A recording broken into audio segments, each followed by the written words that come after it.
Good evening, ladies and gents. Hey, how you doing? We're here in Jersey talking about politics, yo. We'll be having people join us any second. And I don't know why I'm talking like this. This is not how I talk. And it's probably a really lousy impersonation. In fact, I'm assuming I'm just meeting people. On Facebook. You're on Facebook? I'm on Facebook, yo. Why are you on Facebook? So I just tweeted that I'm going on Facebook tonight. Just mixing it up. I'm mixing it up. I'm on Facebook. You can't pigeonhole me on Periscope. You can't expect me to stay on one platform all the time. I'm on Facebook. I already got 9 viewers, yo. Last time you were on Facebook, I tried to download your thing and it was so choppy. It was choppy? Yeah. Well, we're on Facebook now. Maybe I'll go on Periscope later. Yeah. Hey, Jody. Jody, how you doing? Are you okay? I got to stop everything I'm doing because Jody's watching. Jody's had a rough couple weeks. Everybody send prayers to Jody. Best friend and a close relative. I don't want to share your business. If you want to share your business, I'll be happy to repeat it so everybody prays more specifically. But God bless and prayers. And her son is one of my students for 4 years now. You guys have been coming to our shows since 2009 or 2010.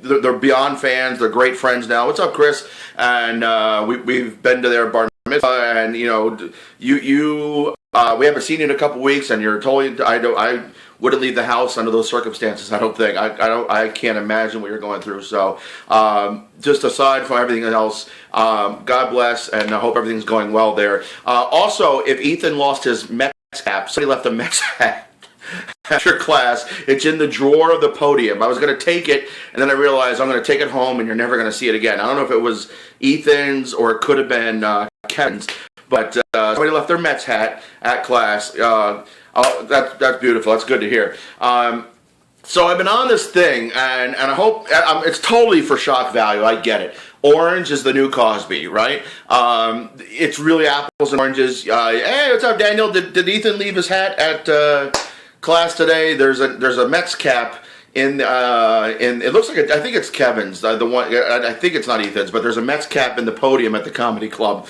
Somebody left it at my teens class today, and I was walking out with it, thinking I'm going to keep it.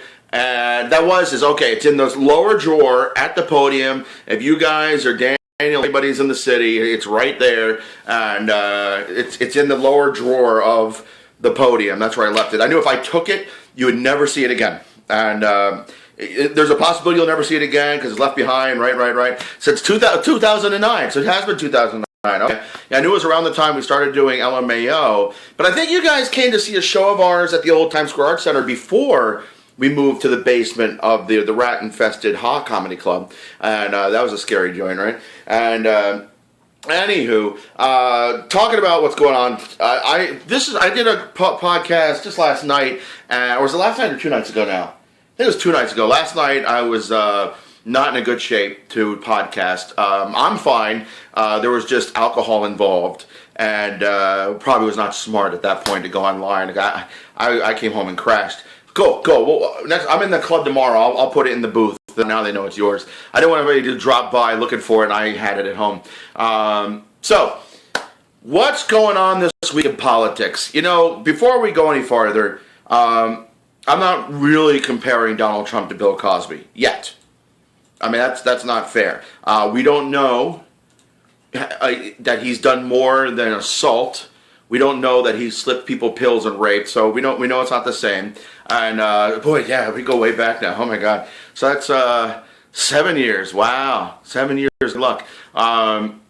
You know, I'm all over the map because I'm almost afraid. Like I don't know if you guys saw the video that Jim Gaffigan posted. Jim Gaffigan posted a really wise video about we all need to listen to Donald Trump supporters, not to hear the crazy rhetoric or all that stuff, but to really listen why people are voting for Donald Trump. And I was talking to a comic, George Diaz, in the club the other day, and he was saying he's a Republican. I think he's a Puerto Rican or a Cuban, Hispanic from the islands, and he's Republican, and he may be voting for Trump still, but it's like what his point was, you know, this isn't, you know, Donald Trump represents more of America than we in New York want to admit.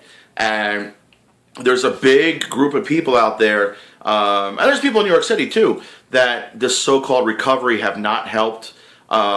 People are so in the moment that they blame what's going on. Like the current president just happens to be Obama, so everything's his fault.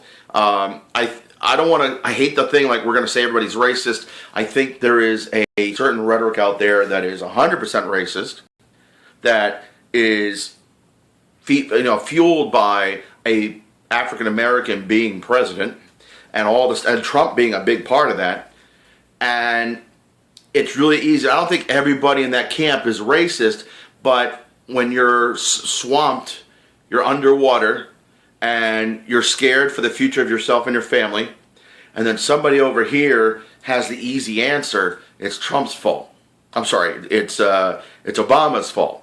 Or here's the easy answer, Trump's going to fix it.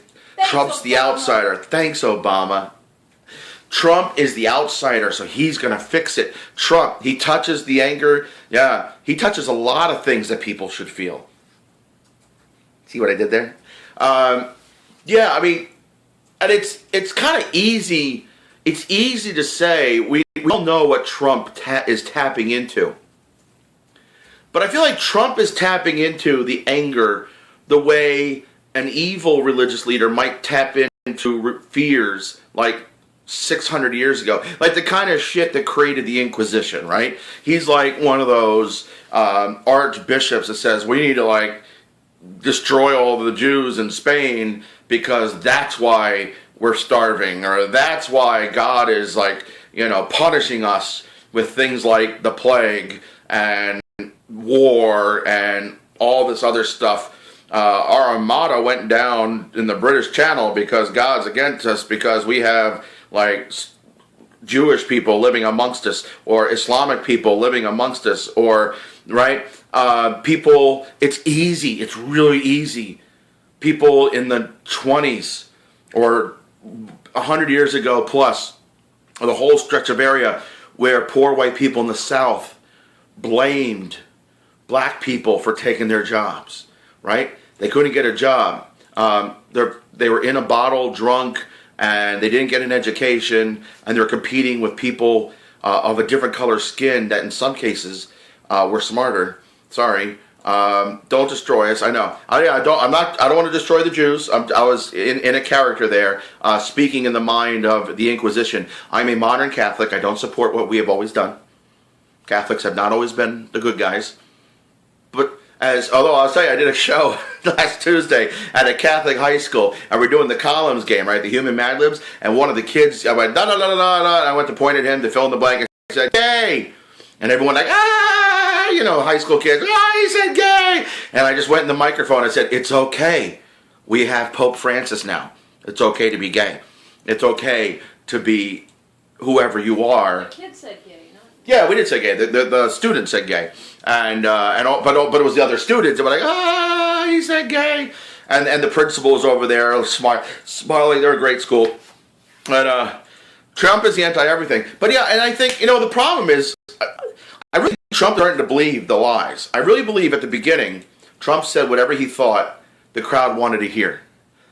And I think and maybe he believed the lie from the get-go. Maybe they weren't lies. Maybe he actually believes all these things.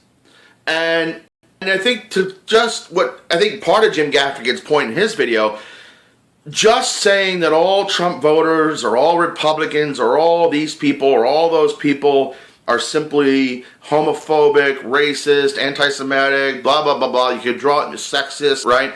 The list goes on and on and on and on.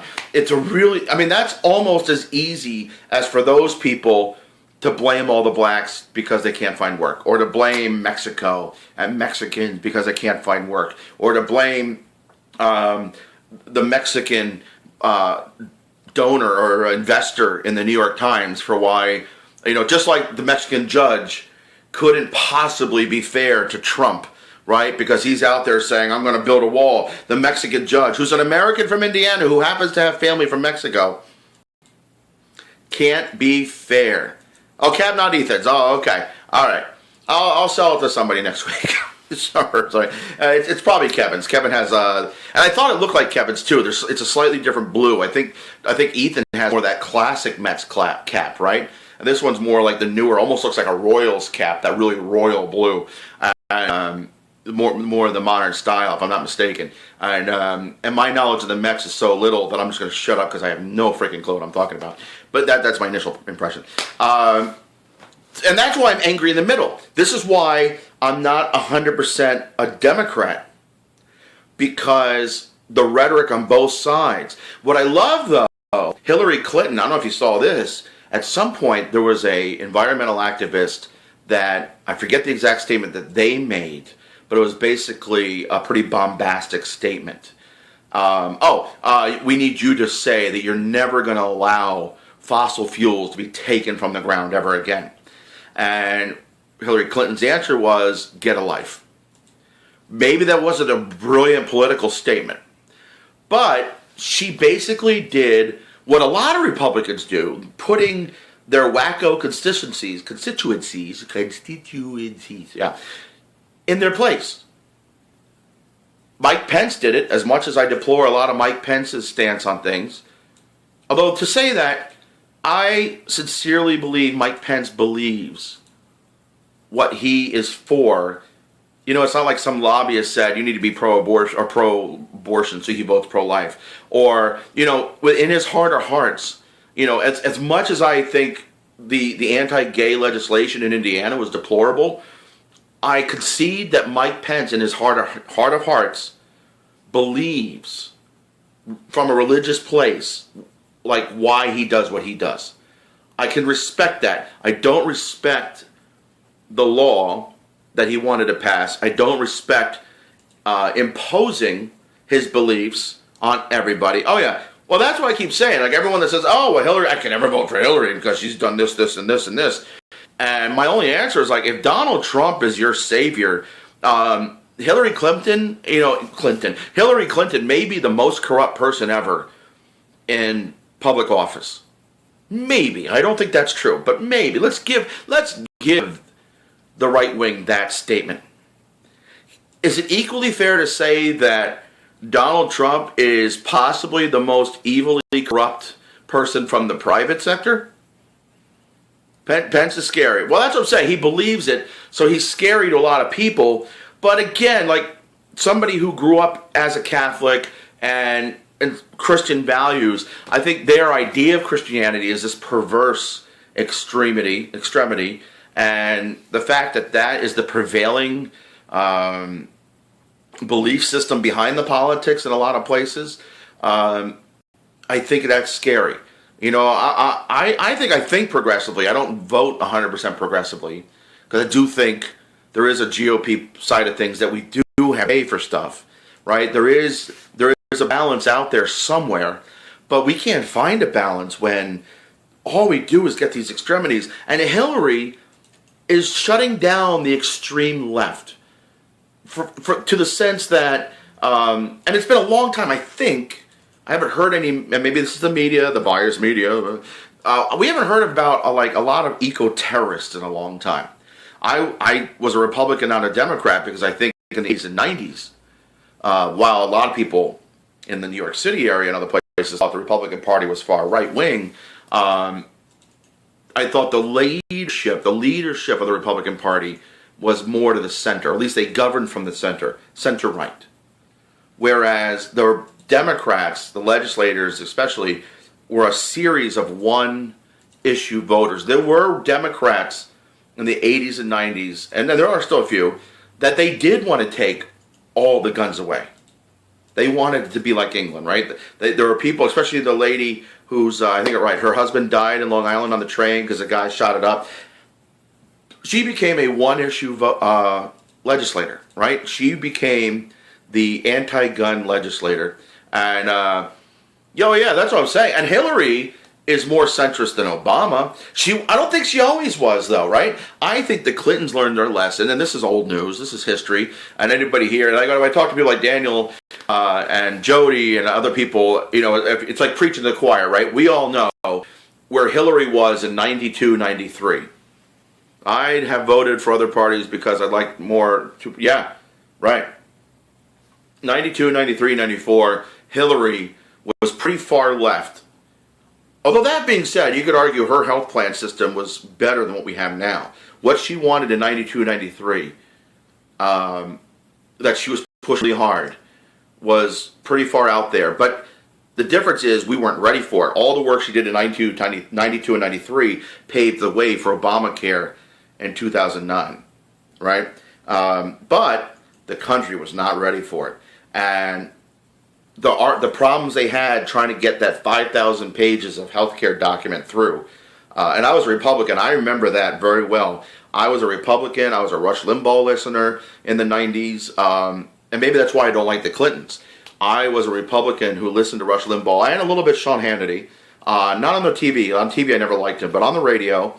And Mark Levine. And after 9/11, John, I forget the name of the guys, but they had this show that it was kind of scary in context now, but it was trying to be patriotic, and they're trying to say what all the things that are going on. And looking back now, I look at it, I'm like, oh, maybe some was scary. But at the time, my perspective was still coming from the right. And I still believe politically, I still am conservative. I still believe pro-choice is the conservative stance. Pro-abortion, pro-life is a religious stance that represents a certain percentage of the people in this country. Pro-choice is a conservative stance. The deregulation, right? They want to deregulate Wall Street so a few billionaires could steal all the money, right? Just reap and rape the system of cash, paying 0 to 14% taxes total on billions of dollars of income from investing cash and taking cash out while not reinvesting. And apparently, like, what do you call it? The Trump money, the $10,000 Trump claims to give to the 9/11 victims, he never gave, right? I mean, yada, yada, yada, yada. And yeah, when Hannity first started, he seemed, like, when I first listened to Rush, it was like shock jock, but Daniel, I probably am libertarian. But libertarians are such nut job wackos. Like, everyone who's a libertarian seems to be like, I don't know if what you call it, a right-wing libertarian or an extreme libertarian. Like a lot of people that are so disgusted with the two-party system to join a third party. I'm between to vote, right, for a libertarian. But to join this other party, like the people that feel so extreme that we're going to just splinter off. Like, they're all in this rebellious, like, self-righteous place. And I can't stand that. I believe certain things, but I also don't believe in preaching to the point where you have to believe what I believe. I can get along with anybody. But on paper, I probably am libertarian. But libertarians are deregulation for everything. I believe in capitalism, but capitalism unfeathered services a few, right? Capitalism with a few channels there. And the regulations we need are the regulations that keep people from making off all the money, right? We need more regulations, better regulations to keep people from Trump, from hiring all these people and then not paying them. Claiming bankruptcy. It's one thing to claim bankruptcy because you have no more money. I figured if they never get mainstream, they'd have to go type, yeah, that's very true. Excuse me, beverage break. Cranberry lemonade and other stuff, yummy. Tone down, or they would have to tell you, they have to tone down, yeah. But here's the other problem, though. The Libertarian Party is basically a splinter of the GOP. Libertarian parties out there, because there's people saying, yeah, we want conservative government. We want less government. We want less regulation. Like, I'm not 100%, like, I'm as middle ground as it gets, I think. And I like, in my own head, I like to be the police for both sides. I like to play devil's advocate. Right now, there are more people screaming crazy shit for Trump. So I'm playing devil's advocate against Trump, against Trump supporters, more often than not, right? Back in the 90s, and I became an actor, and I grew up Republican. All of a sudden, I'm surrounded by actors saying, even like I've said this story. I don't know who has heard this. Folks, who has heard this story? I used to work at Clyde's in Georgetown, and I swear I waited tables on Monica Lewinsky. There were 4 interns, and one of them, and again, it was like a year later, the Monica Lewinsky scandal came out, and I was like, I think I waited tables on them. And it was a lunchtime thing, and we were having a good time. And when I said I was a Republican, they said they worked in the Clinton White House. Says, oh, I won't tell you I'm a Republican. And they're like, oh, how can you be a Republican? You're way too nice to be a Republican. And it's statements like that that made me say, F you, I'm a Republican. We're nice people. We're nice people. We're not all racists. We're not all bigots. We're not all anti-Semitic. We're not all this, right? Hey, I'm a left-leaning moderate. Yeah. And you probably argue, Jody, I am now too. I am left of center in the current climate. But I think that's only because I've stayed the same and center has gone to the right a little bit.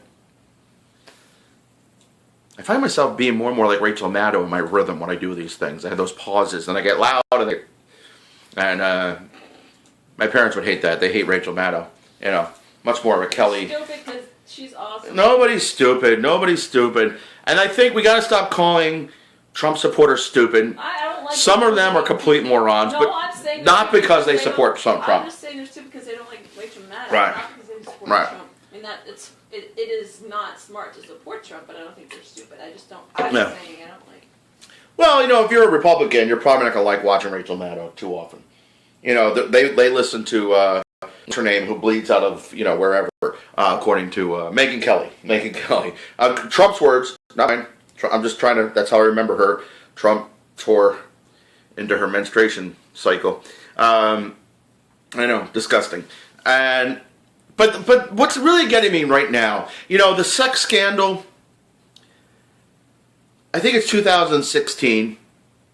It's really good that we're attacking this sexual assault thing, right? It's really awesome that we're attacking this. That Cosby is finally being called out. That these women are coming out of the woodwork.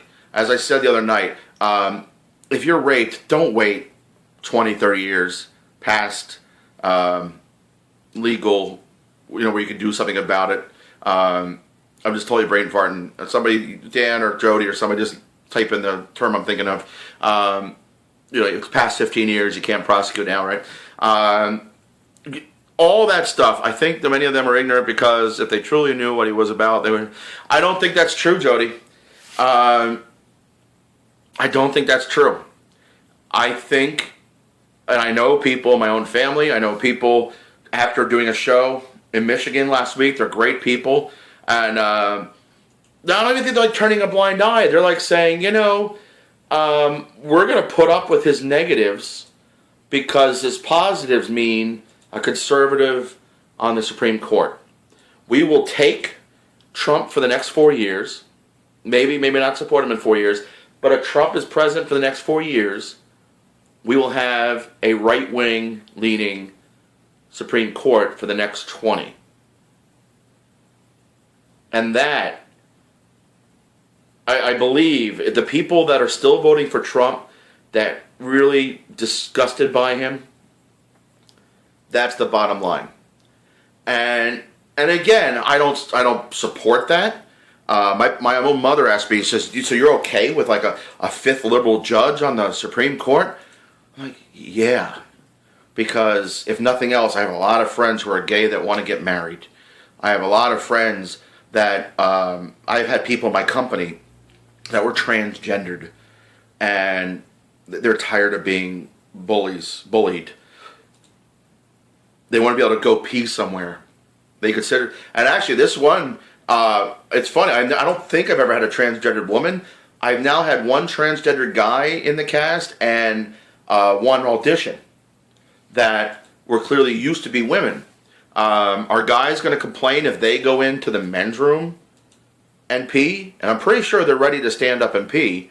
I don't know if that's like, if they're okay to stand up and pee or they're not able to stand up and pee. Like where we're at this place now, and the big fear is they're so afraid that somebody's going to hurt them. Like a lot of these people, I don't even think they're afraid of finding a job. I mean, that's part of it. They're financially torn apart. But for a lot of them, that's not the problem. Like people on Twitter yesterday, I got into it because I commented on a Fox News post, which always leads to something. But I made a statement that, you know, that, Hillary's, it was a Fox News post about this is where Donald stands on guns, this is where Hillary stands on guns. And I just said, yep, I'm with her. Hashtag I'm with her, right? Because she's not taking your guns away. And the guy said, well, what are you going to do if somebody breaks into your house? And my response was, well, do you need an assault rifle at that point? Do you need a machine gun at that point? Do you need an RPG at that point? Grenades? What do you need at that point? A handgun. A handgun. And you could buy a handgun. You could carry a handgun in most places. We don't want you on the plane with it. Because if you go batshit crazy, you shoot a window. I mean, you take out a knife, you might kill somebody. You shoot a window, we're all going down. If you're at a certain height, right? We don't want you to have guns in New York City. Because we don't want the wild, wild west in New York City. We don't want more guns. We don't want the gangs to go down to where you can buy guns legally at a gun show without any background checks and then bring them back to our cities to kill people. The criminals can legally buy guns at gun shows pretty damn easily. Way too easily. So we're saying let's make it a little harder, at least as hard as it is to get a driver's license. I don't think that is that difficult. As least as hard as it is. Now, they want all these regulations for voting so black people can't vote. But they don't want any regulations to buy a gun. The hypocrisy is what gets me angry. Right? On both sides, to be fair. I'm not anti-Second Amendment. I don't care for guns. But I feel about the Second Amendment the way Mike Pence feels about abortion. I should not be able to dictate to you, maybe not, about what you're allowed to do with a gun. Now, you're not allowed to kill an innocent person. I think to be able to defend yourself is great. But how many people, I mean, you have to go back to, what's his name in Florida, right? Red hoodie kid. What is self-defense? There are kids being killed in so-called self-defense by guns because of racism. Because people are afraid this person that looks different from me or talks different from me or acts different from me might attack me, and I'm afraid, so I am justified in shooting that person. I was temporarily insane because of racism or because of fear or because of social whatever, anxiety or whatever. I don't think guns is the real problem. I really don't. But we can't change how people think as much as we try. And we try to change how people think through education. We're not trying to change how people think the way the extreme right wing wants to change gays through like shock therapy and get them to like vagina like Donald Trump, right? You need to attack vagina the way Trump attacks vagina. Vote Republican. I don't like dick. I'm not, but my friends do, so who am I to say, as long as they're not raping and grabbing it on their own. I don't hear a lot of that. Has anyone out there ever been raped by a gay guy? And I'm saying that not just to be funny. Not at all to be funny. There's one time I was in Italy, and there was a drunk guy laid on top of me, and I think I elbowed him in the chest, made it very clear I wasn't interested, and that was the end of it. but he was drunk. We're playing, we're all having a good time, and he just took it too far. It happens, but I don't think anybody. I might be wrong. Listen, I'm not. If you're a rape victim of a gay man out there, you should come out just as much as Cosby victims have and Trump's victims have. I'm really going off topic. That's really not the point I'm trying to make. There's inequity, right? The inequity that they keep talking about. We're not going to take your guns away. I'm not. I'm not extreme left. I'm angry in the middle. We're not going to take your guns away. We might want you not to buy a gun if you're on the terrorist watch list. We might not want you to buy a gun without background checks to make sure you're not on the terrorist watch list. To make sure, yeah, exactly. And the pedophiles are not gay men. The pedophiles. Now, the biggest argument I've heard against transgender is if I'm a pedophile, I could dress up as a woman and go into the bathroom. Well, most pedophiles go after boys anyway, I think, but except for Trump. He likes those 10, 11-year-old girls because he can see potential in them. Maybe we should give Trump credit for seeing the potential in a 12-year-old beauty queen. In 6 years, I could do you. I gotta wait. I mean, the law is the law. I'm not gonna break the law. Not on this. Not on this. Once you're 18, I might break the law and grab it, but I'm not. I'm gonna wait till you're 18 because that's horrible. That's a much more difficult law to deal with. The best lawyers in the world have a very hard time with pedophilia, sexual assault. Look how long Cosby survived, right? It's getting a little crazy. Now, my biggest thing this week, beyond all the sexual stuff, beyond all the Sharknado Trump at the debate last week, the scorched earth policy. You can say what you want about the Republican Party, about Mike Pence, about some of the horrible things that Trump has done. The stuff that Donald Trump is saying this week, I think makes Italian fascists look like socialists, or I don't know. I know where I'm going with this. Most of his argument, that Hillary wants to destroy our country. Now, if you were to tell me you're a Republican and you believe Hillary's policies will destroy the country, I could get behind that argument. I'm not saying I agree with you, but I respect your opinion that doing X, Y, Z is going to destroy the government. We should do ABC, right? But just to say that Hillary wants to destroy this country, and then you keep going down that, the media wants to destroy the country, the banking class wants to destroy the country. The sovereignty of the U.S. is what makes everybody money. Now, maybe, erasing the borders so that we could do these trade deals is a good deal, but that's not destroying the country. It's not destroying the country. If anything, lack of education, isolationism in small pockets where racism festers and homophobia festers, because it's almost like, the way the country was in the 20s, right? Roaring 20s. Let's go back to when everybody had a good time and ignored everything else in the rest of the world. We just completely ignored the rest of the world for 10 years, and then Hitler rose. Let's leave Putin alone for a couple decades. Let's see what happens. Let's isolate ourselves from the whole world. Let's just go there. Let's isolate. Let's leave Syria. Let's leave North Korea alone for a few weeks without interfering with them. Just a few weeks. Any one of these people, if we don't keep pushing the buttons, I'm not touching you, but I might keep it up, and we're going to come in there and kick some ass. We haven't been that forceful under Obama, but John Kerry is over there, and we're get ready to do all kinds of stuff through cyber warfare. We're basically saying, we still can come mess you up. You want to isolate altogether?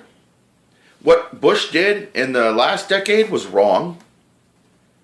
And maybe Obama handled it poorly because he just wanted to be not in war anymore, like wars that didn't make sense. You can't blame Obama for ISIS. Everybody wanted to be out of Iraq. Maybe he did it poorly. It's, Monday morning quarterbacking right now is not going to solve the problem. I do believe Hillary would have been better in that situation.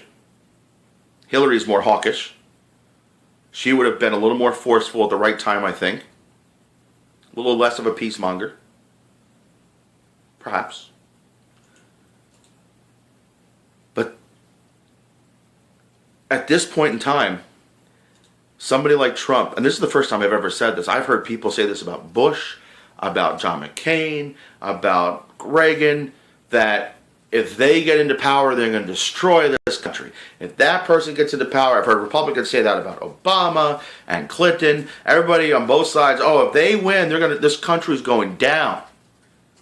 And every year, every 4 years, every 2 years with the Congress, right? I say, no, it's not. No, it's not. Our lives, day to day, are so little affected by who's in the White House. But this is different. Completely different. And if nothing else, and Trump all by himself, even of all the crap he said, doesn't scare me. But Trump, and like if you've been with me in one of these before, you know exactly where I'm going. Trump, with this Congress, if this Congress stays the direction it's leaning, especially if the Democrats don't have veto power, or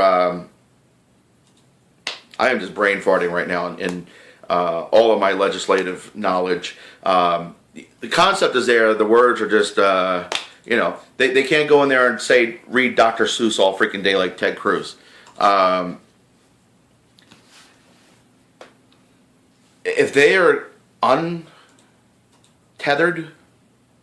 with Trump in the White House, just kind of signing everything that comes across his desk. Now, he probably, because he's not a true Republican, more likely that he, over any of those other guys, as a Republican, is going to go in there and say, sorry, Paul Ryan, I'm not signing that. Sorry, I really am a Democrat. We could still get that from Trump. But the same reason why all these people that really want an extreme conservative right-wing judge in the Supreme Court, I believe with Hillary in there, you're going to get somebody down the middle. And I am just as afraid for this country when all three branches are Democratic. When all three branches are Democratic, spending goes out the window. Budget is just like, we'll borrow and spend, borrow and spend, right? It's probably why I'm still somewhat Republican by heart, because I do see this budget issue scaring the crap out of me. Not as much as like racist Trump voters, but it scares the crap out of me, like in the long run. Trump supporters scare me like now. Not all of them, but there's enough of them. They scare me. The ones that are talking about revolution if Hillary wins a fair election. That scares me. Because I've been saying for years, you know what, guys? If we keep going the direction we're going to go in, we keep going on this path where we don't address white cops shooting black kids, or we don't address the economic indifference, right? The huge gap, the wage earning gap between the top percent and the low percent. We don't have 1% owning 90% of the country. If we don't change that direction, we are going to have revolution. I never thought it was going to be like white men ready to revolt. I never thought it was going to be, we're revolting because we're losing our stranglehold on power. Those damn blacks and Jews and gays and Hispanics now, Muslims, holy crap, we thought we had it bad with the blacks, now we got Islam. What the hell are we going to do with all these people? Those are the people that are revolting? Oh, they always were revolting, okay. But those are the people that are talking revolution now? Back in the 60s, and BLA and Black Panthers, and like they were ready to say, screw it. Let's have a civil war because we're tired of being lynched and beat up for being black. How many gay men have been beat up and tied to posts in Texas and other places? How many Jewish temples have to be violated with like swastikas painted on or burnt or whatever all the things they do these days? How many women have to be raped, assaulted, felt up by Donald Trump alone? There's enough that would create a revolution in a civil war, it seems. Like, the people that have really truly been violated and abused and left behind, and basically all these sad white men are saying, oh, we've been helping them out forever, what about us? Nobody ever worries about us. Our poor little racist asses are just been left behind. We're waiting for you to die off. That's really what's going on. We're waiting for you just to kind of like gene pool yourselves out. And that's a harsh thing to say, but we say, yeah, a few more generations, it's going to get a little better, right? Obama, having a black president, has people just come out of the woodworks, the crazies that come out of the woodworks. And I think, the people that have been out there, the racist deniers in the GOP, and the people that are out there, the problem is, though, and I'm going back and forth, the problem is the reason people like my parents and a lot of people are still supporting Trump and other people, because they hear more people saying they are probably racist because they support Donald Trump than actually giving them good reasons not to.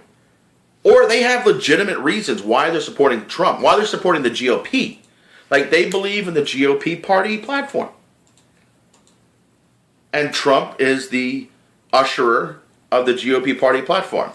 If you believe that, you do have your head up your ass. But I respect that you truly believe in your heart of hearts that that's the case. And I think too often we're attacking people for what they really believe. We need to attack people for what they do. Sometimes for what they say. Sometimes we need to be a little less sensitive about what people say.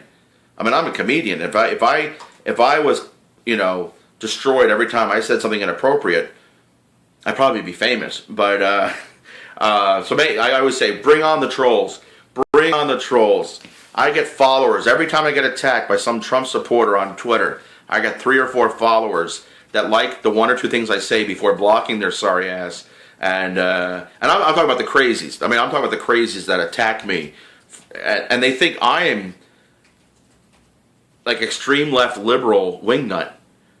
Like I'm gonna go in and like torch a company because they're cutting down trees. You know what I mean? One, I'm way too lazy for that. I'm as centrist as it gets, and my friends on the far left, when I start to call them out, they think I'm far right. The problem is people are so far left and right of center. We are so polarized. This looks terrible. That somebody like me in the center looks like an extremist to the other side. Depending on what side you are, I seem like an extremist to the other side because I'm trying to have logic and reason. And when I call shit out, I'm not calling you out because I believe the polar opposite. I'm calling it out because you're way too far over there somewhere, or way too far over there somewhere. We need more people in this country to come to the center. Left of center, right of center, we're great. But the pundits, the people that regurgitate the pundits, and people that regurgitate what their friends regurgitated, what their friends regurgitated, what their friends regurgitated, that really have no clue why they're saying what they're saying, I think that represents the vast majority of Americans. The amount of Americans that truly understand what's going on. 20 million people listen to Alex Jones and Rush Limbaugh and other extremists.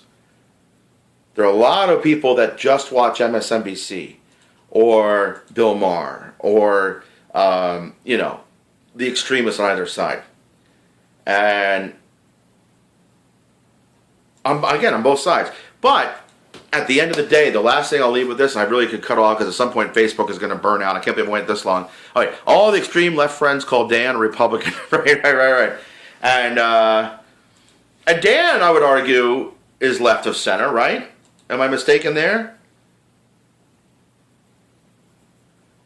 Yeah, I think a lot of people, like educated, chill people, especially New York, right? In New York, we have like the far left hipsters or the far left people living in. I have a very good close friend, and she says a lot of things, and it all comes from a place because she has been abused, not physically or sexually, but I mean abused by the system, right? White cops to black people in New York City, and sometimes even black cops, just because you're black and you're treated a certain way as a suspect. Hey, Nikki. And, right. And, but like the Bernie supporters, the Bernie or bust folks. And even Bernie Sanders is like, no, dude, guys, vote for Hillary because Donald Trump is clearly not what Bernie Sanders wants, right?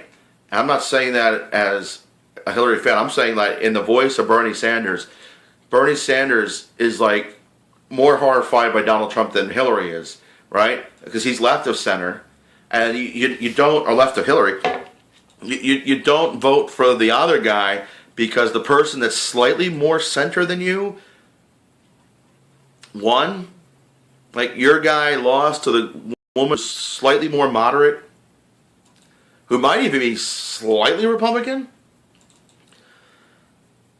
It's ridiculous. Right. But, and I think the problem is, Dan and I and a lot of people are very good examples of anybody that is completely Democratic Party platform in their beliefs. That basically they believe nothing but the Democratic Party and nothing that the Republican Party believes. I really don't believe anybody out there that's free thinking ever aligns themselves 100% over here. Even Bernie Sanders is more Republican on guns because he's from Vermont. They have different problems in Vermont than they do in New York. Well, New York City. New York City versus upstate. Upstate New York is more Vermont, right? I think it makes sense not to allow these guns in the city. The city, there are just too many things that you could do in the city with a gun. And collateral damage, even if you're just defending yourself. And I say this because when I lived in Philadelphia, I worked for a couple guys that carried guns. This one guy, he was 20-something, less than 30, 14-year-old maturity, about 5-year-old intelligence. I'm not exaggerating. Maybe I'm book smart, and he pulled his gun out like it was a freaking toy. I managed a bar in Brooklyn, and I had a bartender who carried a gun. And he would daily say things like, I'd rather be judged by 12 than carried away by 6. He'd rather kill a guy and face a jury than die. And I totally get that sentiment. Hey, what's up, Rachel? I totally get that sentiment. But how many times has he been attacked? To the best of my knowledge, at least certainly in decades, he hasn't been attacked. This guy who told me, how can you be for Hillary? What happens if somebody invades your home? Somebody comes into your home to kill you or steal from you? And I'm 44. I admitted it. I said it. It's true. No exaggeration. Oh my gosh! Everyone's gonna be like, "Oh, you're dusty ass 44-year-old." Now they know. My ass People ain't thought dusty. you were 40. If anything, it's creamy. All right, too much information. All right, so that's gross. I apologize. I have never. Doesn't mean I never will. But I think when we live in the hope of a better world, shit happens. War happens, crime happens. Living in a world that's in fear of crime happening to an nth degree leads to more crime, leads to more hate, leads to more fear, leads to more blah, blah, blah, blah, blah, blah, blah, blah. And we go down that rabbit hole. You try to be 100%, right? 100%. I always sort of think the 100% peace, right? Everybody gets along. There's no crime. There's no war, and we end up with that Star Trek episode that with all that overcrowding, and everybody's just like in a hallway, like we can't move anywhere. Like you might remember that. You open up the doors, and it's just people that are so like it looks like Lincoln Tunnel at rush hour traffic, just walking down the hallways and right. Utopia is a beautiful thing to strive for. It's an unrealistic reality with human nature. There will always be death, suffering, and human nature. And I had an argument the other day about Superman. Why I love Supergirl on CW and the new Superman. Best Superman since Christopher Reeves. And maybe world best Superman ever. Because it still comes from this place of hope. There's a reality of bad shit happens. Horrible things happen.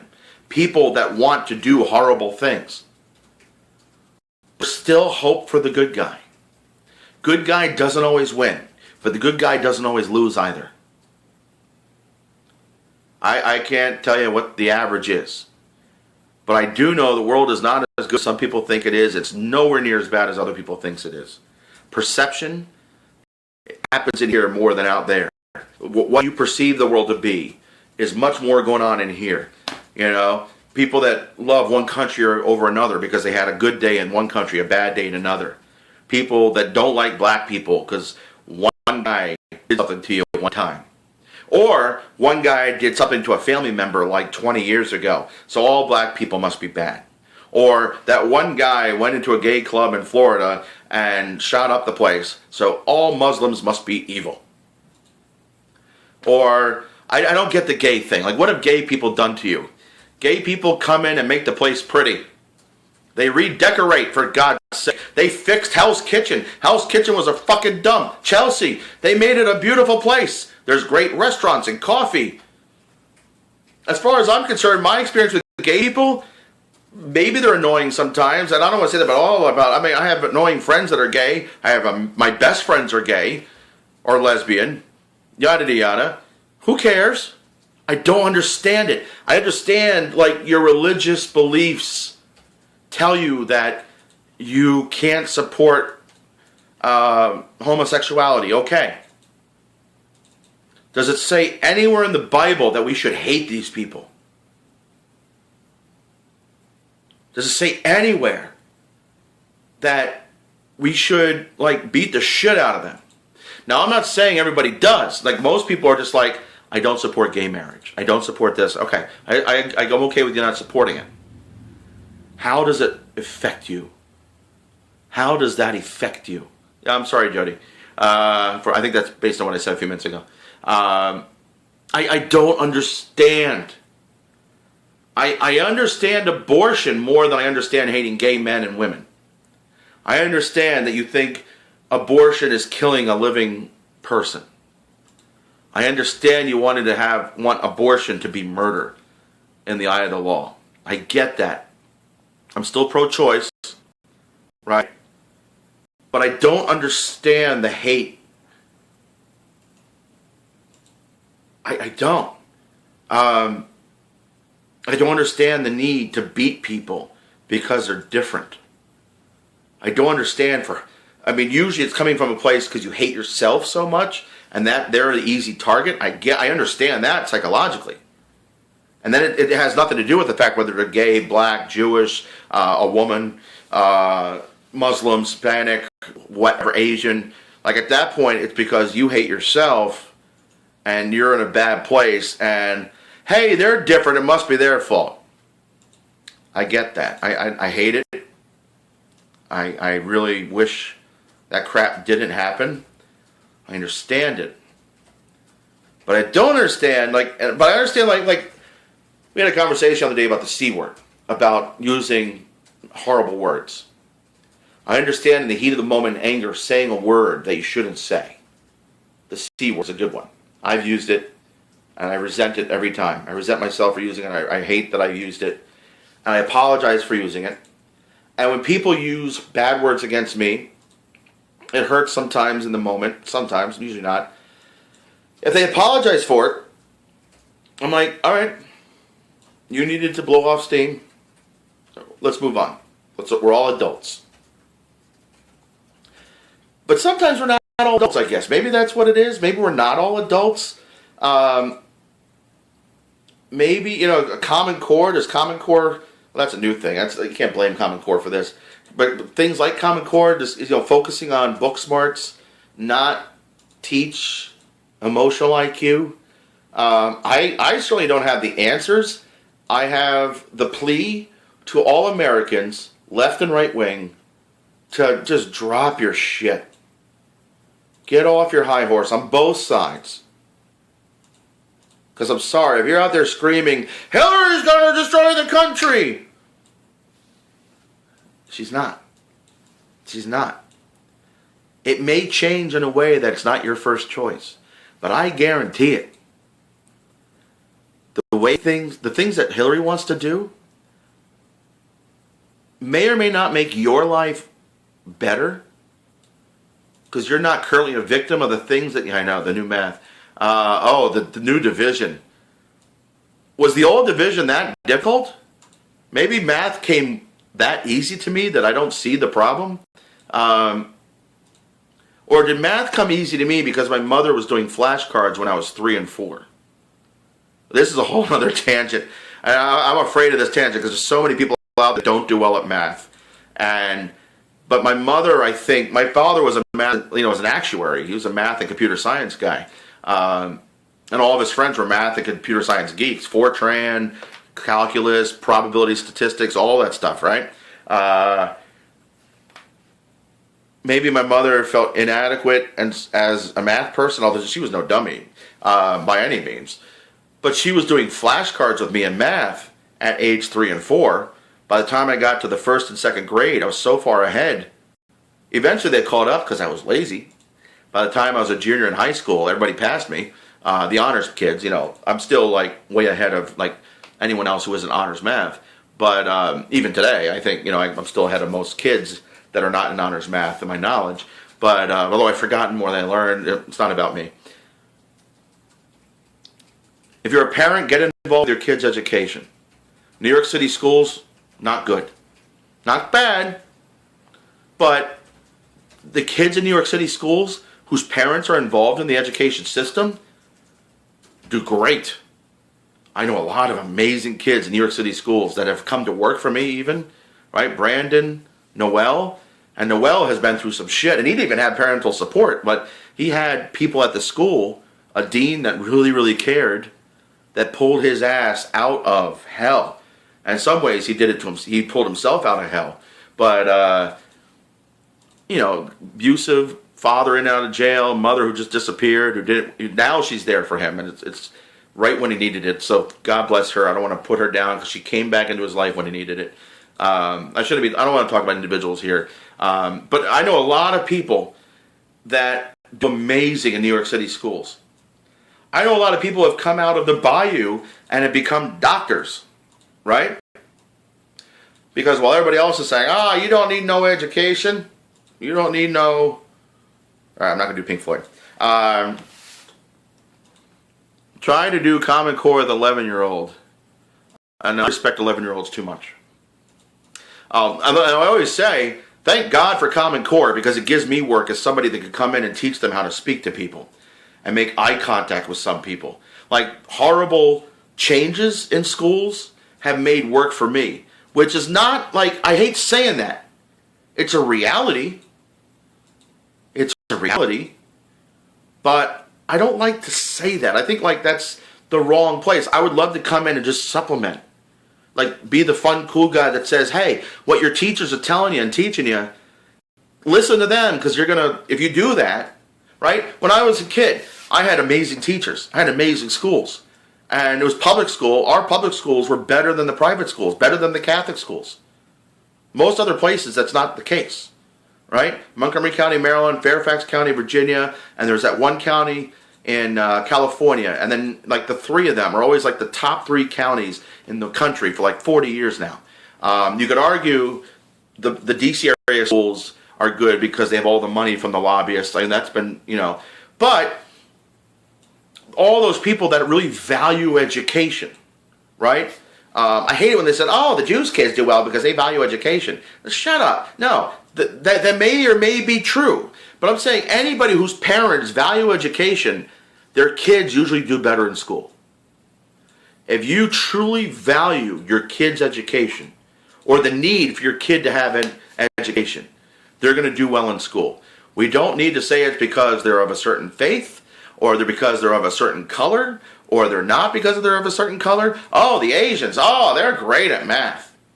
I know just enough Asian friends who aren't to dispel the rumor. And that's not the point. I want them to be good at math. But should we tear them down because they're good at math? I hate that. Oh, we need to tear them down because they're good at shit.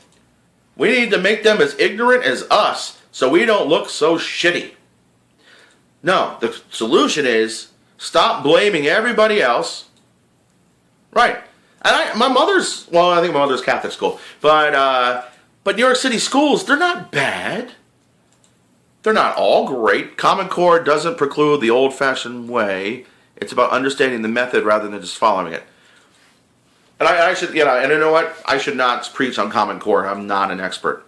I'm more, I just did what I've condoned so many others. I'm regurgitating, right, what I've heard. But I get the sense, Dan, that you're a great teacher. I believe a great teacher supersedes whatever system they're in. I've heard some teachers say that certain systems that they've been in. I was at a private school in the Bronx. It was a Catholic school, actually. And there were a couple of really good teachers, but they said what the Catholic school was trying to do was actually holding them back. And I don't think it was Common Core. They had their own thing. I think now, if I'm not mistaken, they're trying to make the private schools more adhere to the public school testing. More so. I know when they first came out, I was working in a Catholic school in 2010, and just doing the after-school theater program. And there was a lot of talk. Yeah, we don't have to. In fact, they were going to hire me as a music teacher or a theater teacher full time, and I don't even have a bachelor's degree, let alone a certificate. And yeah, right. Yeah, but you know what, Dan, you have that empathy. You know what I mean? And I've never seen you in front of a classroom, but I feel like, if you have the empathy, if you care. My problem is,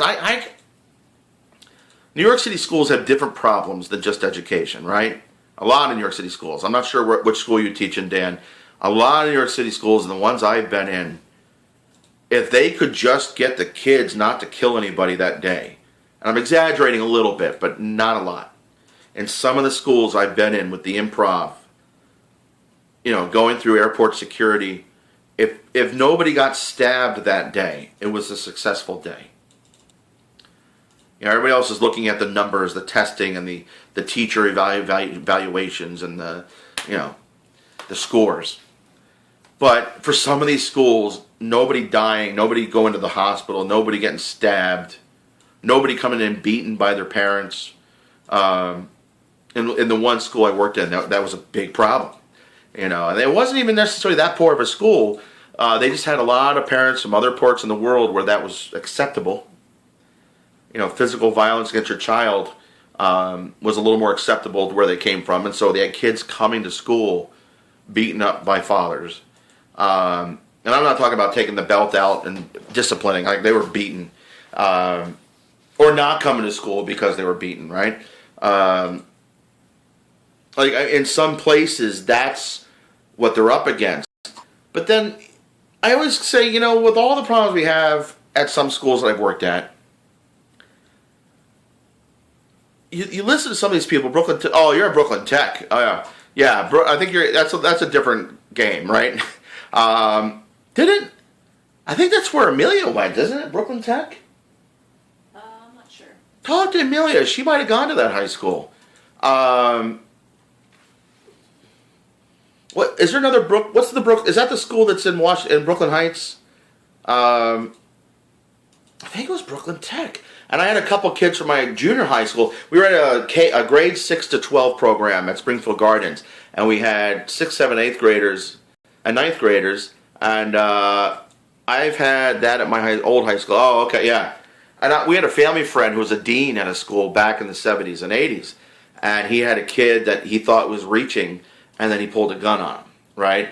I had a kid I thought I was reaching at Springfield Gardens, and then all of a sudden, it just went to hell. I was never physically threatened. Oh, that's not necessarily true. There was a high school. Now, you have to remember, I'm a comedian, not a teacher. I teach kids, but I am a comedian, not a certified teacher. I'm not certified in the classroom per se, in the traditional sense. I think I'm very good in fourth grade. Oh, yeah. Talk to Amelia next time you see her. I think, I want to say she went to Brooklyn Tech, and I think a bunch of my students ended up there. I had this one kid, I think his name was Kamal. Absolute genius. And there were about 4 of them. Kamal and Amanda from Springfield Gardens. This was back in 2010. They probably even graduated high school by now. Holy crap, I'm getting old. 2010, 2011, they were 9th grade, 7th, 8th, and 9th grade. I had them like 2 or 3 years. And they were some of my best kids. And they all went to Brooklyn Tech, I think.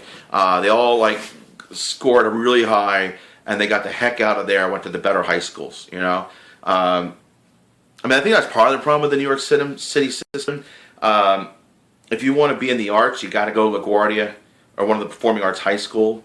But if you just want to do it as a hobby, a lot of schools don't have arts. If you're really if you're not in a magnet program or a specialized program, I think those it's like they segregate, and it's not a segregation on race, obviously. It's not a segregation on wealth. They pull people out of different schools and put them in other schools, right? And I think that's great for the kids that get into those other schools. I think the kids are left behind in these other schools. If the principal is good, they can be good. But I've worked in some schools where the principal was god awful, just terrible. And their staff didn't respect anybody or anything, and the kids didn't respect anything, or leadership. It's top down. And I've even went in one school where the principal said, "I don't know what to do. Like the teachers in the 6th, 2nd, and 3rd grade just are terrible." So you're the principal. If you don't know what to do, I can only fix so much. It's the guy who comes in and says, "Hey guys, let's get together and work as a team." It's up to you when I leave to kind of perpetuate it, right? Or if you get to the point where you need me to come in and teach you how to do team building, but hopefully, things are just slowly degrading or whatever, disintegrating, and we need to hey, let's have some fun. We need just to stop what we're doing, have some fun together, learn to be friends again, and then we can play and work together, right? And that's, but these principals, like some of them, they let it go so far. I am really off topic right now. Oh, okay.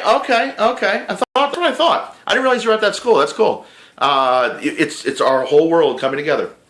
And she has nothing but great things to say about that school. But the school, we had Brandon come into our company, who's an amazing kid, was he 23 now? We've had him since he was a sophomore in high school, and then he actually became a paid member of our company. And he was a good kid. He was always a good kid. But he had a friend who was a more natural comedian, Orlando. Orlando was great. And then he just stopped being great. He was never horrible, but all of a sudden, and maybe he just moved on, maybe I'm taking it too personally, or, maybe I don't think it was us, but all of a sudden, he just, he was really good and really smart. And I tried to kind of push him, if you know me and you watch my classes, I always say, the better you are, the pickier I'm going to get, because I can work with that. If you're just kind of okay, I'm going to let you play. I'm just going to let you play. I'm just going to let you have fun. And if you're really good, you just want to have fun, let me know. I'll just let you have fun. But there's a director in me that says, holy crap, that kid's got something. That kid is so amazing on his own. If I could just push him in that direction, holy crap, he's going to be good. And I just kind of push them and nudge and in a positive way, I think. I'm not tearing down what you're doing. I just want you to dig deeper, right? I just want you to, which in some ways I think is just being a good teacher. You want them to maximize their potential, show them what they need to reach their potential. And I get really excited, and sometimes I get very intense. And I think for kids who aren't used to excited and tense, it's always negative, right? They assume if you're excited and intense for so many of these kids, it must be negative. It must be a bad thing. They must have done something wrong. And I'm always like, no. When you do bad stuff, I don't give you the time of day because I'm not a disciplinarian. Dan, you can attest to kids that have been in our classes on the weekends over the years that I was just like, this kid's running around backstage. It's only a matter of time before he hurts himself or somebody else. And I'm like, I don't know what to do. How long have I been battling? I've been going on for a long time now. And I think lack of training, it's all passion.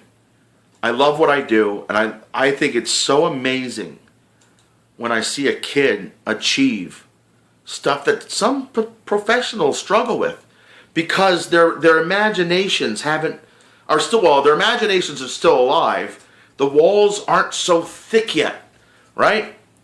And to take it back into where we started with Trump supporters or people that are a little bit racist. We're all a little bit racist, right? We all saw Avenue Q. But the ones that are more than a little bit, the walls are so thick. You can teach a dog new tricks. It's just harder when they're older. It's more difficult. And at some point, they can only change if they want to. In my own life, I can only lose weight if I really commit to it 100%. And when I do, I do. I'm at potentially the biggest I've ever been in my life right now. And twice in the last 10 years, I've lost 55 pounds. Every time I gain back, I come back bigger. Right? Yeah, I'm a horrible disciplinarian. I was always a troublemaker in the sense, and Dan, you might appreciate this in a way that you might not like me anymore. I had a calculus teacher and comp sci teacher, same guy, AP Calc, AP Computer Science, Pascal, Mr. Balding. No, I think we called him Mr. Balding. He was Balding. Baldwin, maybe. Baldwin, something like that, right? And we're learning Pascal. I learned how to do music on Pascal. And this guy and I was a senior in high school, and all of a sudden I wasn't the academic I used to be.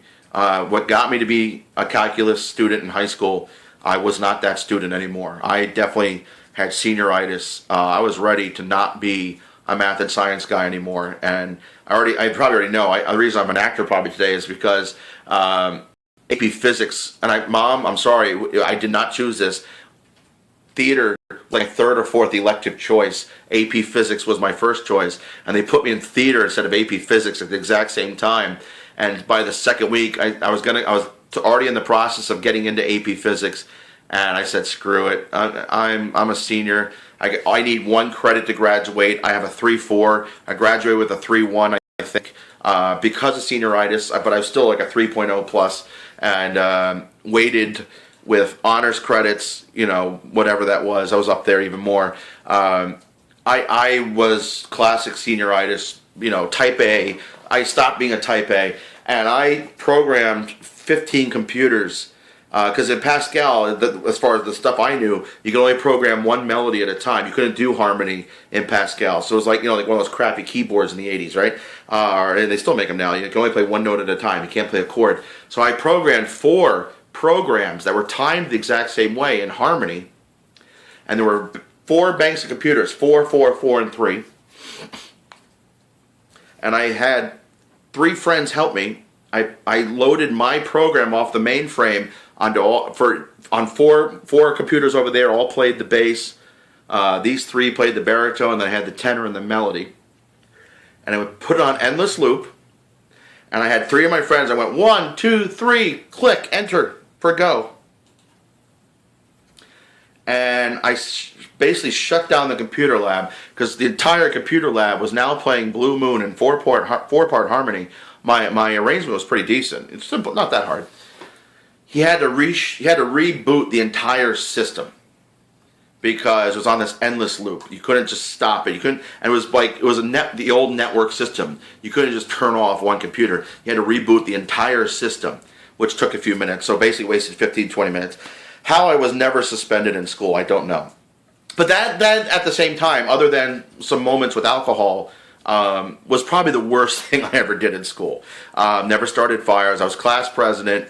I was like trumpet soloist in the band. I did the plays. I failed law because that teacher was an idiot, and he lost. I got a B on my final paper. He claimed I never turned it in when he failed me. It's like, no, I just lost it. Like, that was, yeah, I know, it still happens. But yeah, and senioritis happens, and I feel really bad. That teacher did not deserve what I did to that teacher that year. I went from being like an ace in math to like a menace. So I apologize to all the teachers that teach senior. But at the same time, I did biology and chemistry together. Aced chemistry, got a C in biology because memorization. I could do logic, I could do formulas. I'm definitely a math guy. Biology was too much memorization, right? I aced chem, but in biology and chemistry, I did physics in my junior year. I was going to take AP physics in my senior year, and it just was, I'm done. I took, I did way too many half days and more than scheduled in high school. So I'm not saying kids do what I did. But at the same time, up until I did finally get senioritis, I was a really good student. I was a great student. I retained, I focused, I learned. I wanted to be there. I loved science class. I had like the greatest chemistry teacher ever. And I don't know you, Dan, as a teacher, so I don't want to, disparage. I had an amazing chemistry teacher in high school. You count. I think you can count on your hand the number of truly amazing teachers. I've had some great teachers, but teachers that I'm like, everybody should have this teacher. If everybody had this teacher, you would want to be a student, right? Those kinds of teachers. And I hope there's, I know they're out there. I'm not delusional to the point where I'm the only one who ever had a good teacher. But she was great. I think she went to Quincy too. I forget her name, but she was amazing. And I was weird because I was I was a sophomore, and most of the people in the class were juniors. I was in honors chemistry as a sophomore. I'd taken at the same time at biology. For someone who doesn't like to do a lot of homework, is probably insane. I was always smart, never good with homework. I would do my homework in class. I could ace a test on Shakespeare or Ethan Frome or whatever just by participating in the discussions and listening in class. I got away with not doing a lot. I didn't read a lot of books. I'm not bragging. I wish I read more. I'm not. But I will say I was really good because I paid attention and I participated and I listened. And I don't think a lot of people are doing that right now. There are people that have made their minds up. And to be fair, I pretty much made my mind up for Hillary. Trump has crossed that line. But on both sides, there's a lot of people that say that just are so misinformed. And if you know everything there is to know and still want to vote for Trump, I will respect you for doing that. I'm not going to resent you. I'm not going to hate you or damn you. I'm going to respect your beliefs. But I beg that every American out there gets more educated in general and about Trump and about Hillary. They're equally corrupt, possibly. She from the public sector, he from the private sector. They're equally deplorable in many ways, it seems. Although, it's still more accusations against Hillary. Maybe she's better at covering her tracks than Trump. Maybe she has more friends in high places to help her cover those tracks. You know what I mean? I mean, you look at House of Cards and you realize, I think these are the Clintons, right? They're the Clintons, especially now with Claire running for president. Oh, you like House of Cards? I love House of Cards. I discovered House of Cards. People go, you gotta watch it, you gotta watch it. You love politics, you gotta watch it. I finally got an audition for House of Cards. I started watching it, and I was hooked in like 5-10 minutes. Like, holy crap! I love this show. I can't wait for the next season. I am so addicted to that show, and more because of her than him. What's her name? Oh crap! I'm just terrible with names. I'm tired. But you know who I'm talking about. Concept. I'm always been Concept. That's probably why I do better in chemistry than biology. Memorizing names and memorizing nomenclature. That's why I can dance, but don't ask me to teach it because I can't remember the names of all that crap. But they've been trying to get her over for over. I know. And you could argue, like, yeah, maybe they have done some of this stuff. My own mother thinks they're guilty of murder. Right? The guy who committed suicide. No, they killed him. They killed him. Whitewater. Whitewater, right? Whitewater? Yeah, I'm confused. Yeah, Whitewater. Whitewater has been so disproven so many times over, right? The Clinton rape thing, I don't know. You know, there's a woman out there that's every day saying he raped me. I don't know. But I think Bill and Donald are equally deplorable in that department. And I don't want to get into speculation. I just am so scared of, and I've never been scared before about this stuff. I have never been this passionate about elections. I've always been interested as a comedian, and I make light of it, right? I've been saying, oh my God, please, McCain and Palin, please win. Because as a comedian, that's the right choice, right? Donald Trump, as a comedian, comedians, white guys, it's a hard thing to make fun of Obama, right? Because it's too easy to say something that might be misconstrued as racist, right? You're making like a simple thing about what he said. Oh, you're being racist. Like, you're always afraid to go there as a white comic a lot of times. I do go there, but then again, at the same time, it's hard to go there because he's actually a pretty reasonable guy, right? It's kind of hard to like make fun of a guy for being a nice guy. He's a really nice guy. From everything I could tell, you can agree with Obamacare, you can disagree with this, you can disagree with that. You know, and like I said all the time, the reason I am leaning left of right, as much as I am a center, I think there needs to be a balance. When in doubt, the crazies on the left don't want to destroy the planet with litter and global warming. They don't want people to go around killing people because guns are too easy to get. They don't want people to go around like beating up people because they're black or gay or Jewish or Muslim or whatever. Like, they don't want people to starve in the streets. One of the things that made me almost vote for Trump, and I wasn't voting GOP in the primary, but one of the things that Trump said, I was like, oh, there might be hope for this guy. You know, people are saying, oh, I don't remember who asked the question or how it came up. Trump basically said, if somebody's in the street, we're not going to let him starve. We're not going to let him die in the street. And both Marco Polo and Cruz, Ted and Marco, both said at the same time, how are you going to pay for it?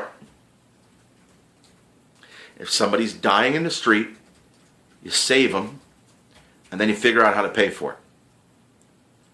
We don't need to dole out money.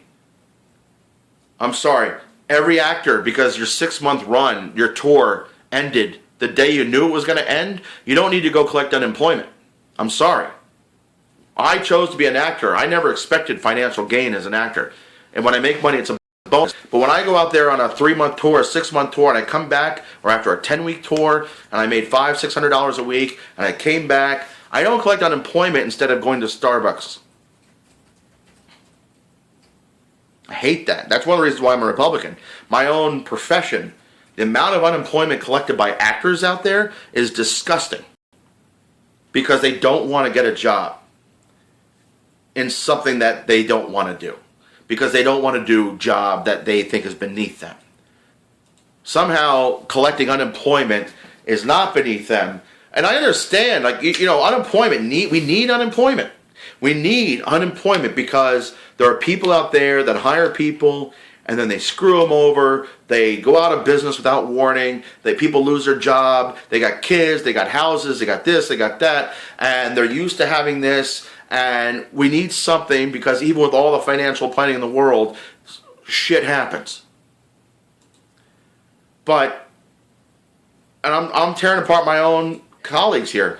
I know people that they just expected to go on unemployment. Like, they didn't look for work because I'm just going to come back from my tour and live off of unemployment for a month and chill out, go drinking and having a good time. Maybe go to a few auditions. Maybe wait by the phone for it to ring. Instead of going to pick up a tray. Or, I have been fired from waiting jobs. I've never been fired from an acting job, I don't think. I quit one once. But that was almost because I was sick. I was playing Rocky Horror in Long Island, and it wasn't great pay, and I was already doing Fiddler on the Roof at Gateway, and it just didn't work schedule-wise, and I may have burnt that bridge. I really hate burning bridges. But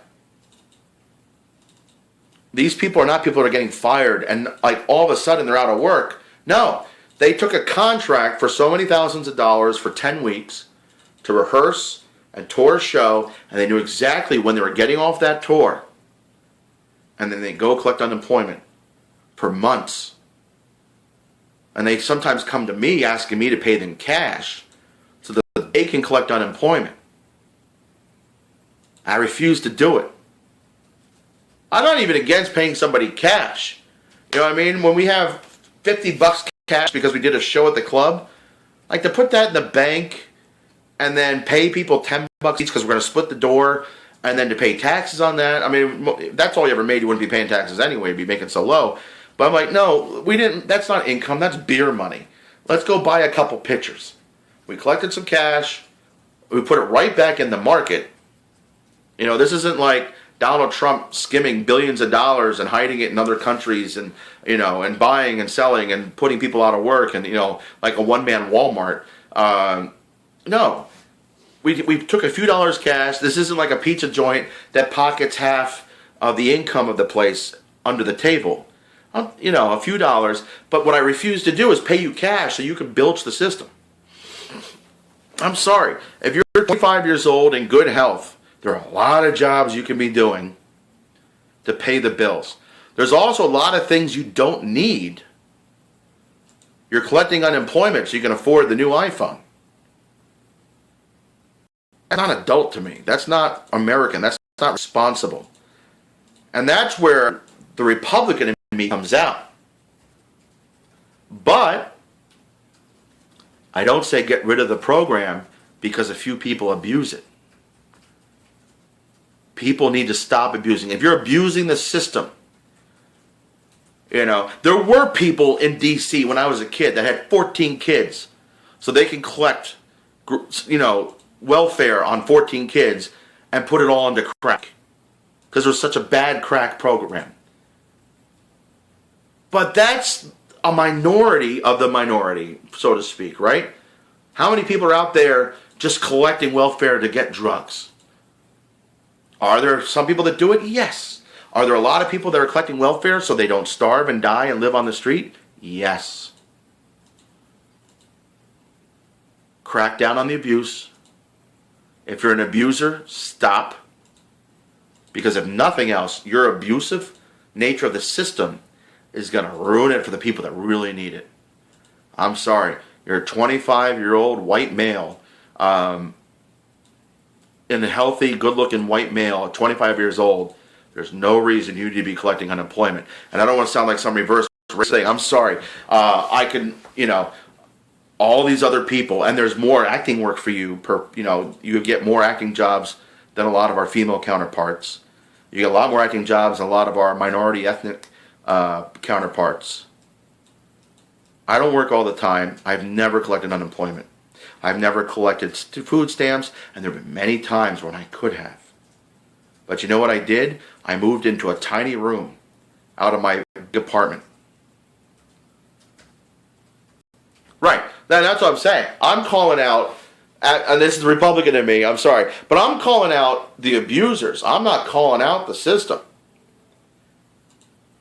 You know, the Republican term for handouts, right? The entitlement reform. There are a few spoiled, bratty, entitled kids that abuse the system as actors. And I'm sorry, you abuse the system. But there are a lot of people that they don't have it. They're on the street starving. If you're out there abusing unemployment because you're an actor in between contracts and you knew your contract was ending, you didn't line up work for yourself, you didn't even make an effort, like, I'll just collect unemployment. If you can't find work, There's no work out there. You literally tried to find work. Go collect unemployment. It's there for you. But for all those people, I know at least there's one particular former cast member of mine that really irks me. I won't call him out. He has been with us for a couple of years. He was with me a long time, and he was an abuser of the system. This kid, good-looking young kid, could have worked anything. This kid would make a fortune in tips behind a bar just because of being such a good-looking, nice kid. Although he had such a lousy attitude and shitty outlook towards society because he's so fucking entitled and egomaniac. Maybe not. But, you know, if he just made a little bit of an effort, he would have made a fortune in tips. Much more than unemployment was paying for him. Right? He went on tour, made $600 a week on a tour. Unemployment's paying him $400 a week. He'd make that in a night at the right bar. 2 or 3 nights at the right bar. But he made $400 to stay at home as long as he could. Asked me to pay him cash so he could. I'm not saying don't collect unemployment if you need it. If you need it, collect it. Don't starve. Don't live on the street. If you've been fired unjustly, if you've been this, you've been that, there's so many reasons for you to do it. But there are a lot of reasons for you not to do it. So don't abuse it. You'll have less of an opportunity for the Republicans to come out after unemployment and food stamps and education and all these other things, right? Support the system. We need less people abusing the system. We need less people abusing each other. We need everyone to stop. Hey, all Trump abusers, all Trump supporters are racist. All Trump supporters are deplorable. Many of them are. But every time you say they all are, or even half, like Hillary said, you give those other people, because I used to be that guy. In the 90s, I was the Republican who heard all my actor friends saying they're all racist. I'm not. I mean, I'm white, and we're all a little bit racist in that sense. I'm not going to say I'm not racist, right? But I'm saying I never had a racially charged thought because I'm walking down a street and it's me and there's 4 Spanish kids, and I'm not saying I was right to think that way, but I'd be ignorant and I'd be lying to say I've never been in that situation, didn't have that racist thought. But I get past it. I'm like, oh, you fucking racist. Why did you think that? Right? I reflected and I said I was wrong for thinking that. And I didn't like the fact that I thought that way. And it made me think, and I do it less next time. I don't just say, it's society's fault. Hey guys, I've been babbling. Holy crap. I don't know how long, 2 hours I've been going on for this thing? I've been all over the map. There's just so much to talk about. And I think part of the problem is you just try to say, oh, it's this. Right? I'm going to wrap up. No one viewpoint is all right. Not alt-right, all right. Right? There are things that the alt-right says that are not 100% incorrect. People do abuse the system. We do probably need to strengthen the border. We don't need to kick out everybody that's Muslim. We don't need to stop all Muslims from coming in. We don't need to stop all Mexicans from coming in. We don't need to do all that. But, you know, it makes sense to be diligent. We don't need to be anywhere near as extreme as they think we want to be or need to be. We don't need to be racist in the process. We don't need to be profiling in the process. We just need to be diligent. Sorry, Trump, extreme vetting, the way you talk about it still sounds, I know I can ramble all night long, and you've been with me for 2 hours. That might say more poorly about you, Jody. But I'm kidding. And again, my whole reason for doing this, I'm not saying believe what I believe. I'm not saying listen to what I say and do what I say. I just want more people to get involved in the conversation, not just so I can get hits on YouTube. More people need to be involved in the conversation. Less people need to be afraid to have the conversation because they're afraid of somebody saying, oh, you fucking idiot, because you think that way, you're an idiot. I get it. I get why you're afraid to come out of the woodworks and share.